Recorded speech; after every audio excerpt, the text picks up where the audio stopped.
উদাসীন শিল্পী কবিতা। শিল্পীর মন কি উদাসীন? তুমি কি তা যাচাই করে দেখেছ?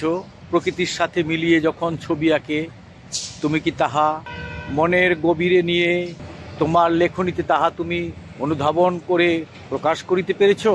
অপবিত্র নোংরা মন নিয়ে যদি কোনো মানুষ চর্চিত চর্চায় শিল্পী হয়েই যায়, তুমি কি তাহাকে দেখেছ? আমার তো মনে হয় তুমি দেখোনি। তুমি সকল শিল্পীকে সমান চোখেই দেখো, ঠিক তাই না? উপর থেকে দেখলে তো তুমি তাই দেখবে। তুমি তো গভীর থেকে দেখতে হবে, শিল্পীর অন্তরকে যাচাই করতে হবে, অন্যথায় তুমি বুঝতে পারবে না শিল্পী কি উদাসীন নাকি সে উদাসবিহীন। উদাসবিহীন শিল্পী হলে তো সে নোংরা মনের হবে। শিল্পী আসলে উদাসীনই হতে হয়। শিল্পী যখন ঘর ছেড়ে প্রকৃতিতে যায় তখন তাকে উদাসীনই মনে হয়। আর প্রকৃত উদাসীন সে তো ছবি আঁকার জন্য প্রকৃতিকে দেখে, দেখতে দেখতে তখন তাকে উদাসীনই মনে হবে, এটাই স্বাভাবিক। আবার একজন শিল্পী যখন হাঁটে সামাজিকতায় বাস্তব, তখনও তাকে উদাসীন মনে হয়। কেন জানো? সে তো সব কিছু দেখে, সব কিছুর একদম ভিতর থেকে দেখে, ভিতর থেকে সকল কিছু সে নিয়ে নেয় এবং পরবর্তীতে তা ছবিতে প্রকাশ করে। যার জন্য শিল্পীকে সামাজিকতায় চলাফেরার সময়ও উদাসীনই মনে হয়। শিল্পী মন তো পরোপকারী। পরোপকারী মন সর্বক্ষণ ধ্যানে থাকে, কার জন্য কতটুকু উপকার করা যায় সেগুলো বিষয় হিসাবে নিয়ে এসে কিভাবে ছবিতে রূপ দেয়া যায়। অন্তরে কালিমাপূর্ণ যে শিল্পী, সে একটু উদাসীন কমই হবে। তার চোখে মুখে থাকবে চঞ্চলতার লক্ষণ। ওটা দেখেই বুঝে নিতে হবে যে এই শিল্পী পর অপকারী, মানুষের মঙ্গল চায় না। আবার হিংসুটে যখন শিল্পী হয়ে যায় তখন সেই শিল্পীর চোখে মুখে উদাসীনতা লক্ষ্য করা যায় না। উদাসী মন শিল্পীর কি খুঁজে জানেন? রং, রূপ, রস সব কিছু সে খুঁজে সমস্ত কিছুর অবয়ব, ড্রয়িং, যা দিয়ে প্রকৃতিতে সমস্ত কিছুকে চেনা যায়। পৃথিবীতে সমস্ত সৃষ্টির যে ড্রয়িং, তা তো কর্তার কাজ, কর্তা করে দেয়।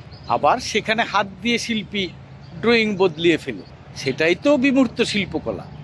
সেখানে তো সৃষ্টিকর্তারও একটু মন গোস্বা আছে, সেটা নিয়েই তো তর্ক বিতর্ক চলে।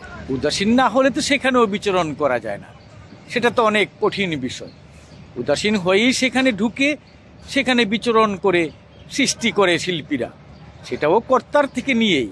কর্তার তৈরির কোনো কিছুর বাইরে তো যেতে পারে না, সেটাকে তো প্রকৃতি বলে। প্রকৃতির যত কিছু আছে, যত সৃষ্টি, সব কিছু নিয়েই তো শিল্পীরা কাজ করে যায়। মুহূর্তে মুহূর্তে সময় বদলায় আলো ছায়া। সেই আলো ছায়াকে নিয়ে যখন খেলে কোনো শিল্পী, সেখানে তার মনোযোগ আবশ্যিক। তাহলে সেখানেও সে উদাসীন হয়েই সেগুলা দেখতে হয়। তারপরে কি জানেন? কুটিলতা জটিলতা কোনো শিল্পীর মনে থাকতে পারবে না যদি সে কুটিলতার জটিলতাকে দেখে। সেগুলো সে আবার ক্যানভাসে নিয়ে আসে, রং বদলায়, ড্রয়িং বদলায়, রূপ বদলায়।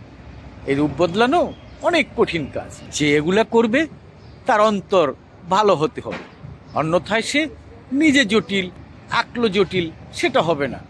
সে জটিল না হয়ে জটিলতাকে আঁকতে হবে, তাহলে সেটা সমাজও মেনে নিবে, আবার ভালোও হবে। রিয়ালিস্টিক এক্সপ্রেশন, ইমপ্রেশন, হবিজম, দাদাইজম, সব জায়গায় শিল্পী বিচরণ করবে, দেখবে।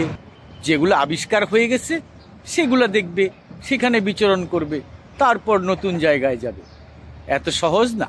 সহজ হলে তো হয়েছিল। যদি শিল্পী মন কটিলতায় ভরে যায় তাহলে সে এখানে বিচরণ করতে পারবে না, এগুলাকে অনুধাবনই করতে পারবে না।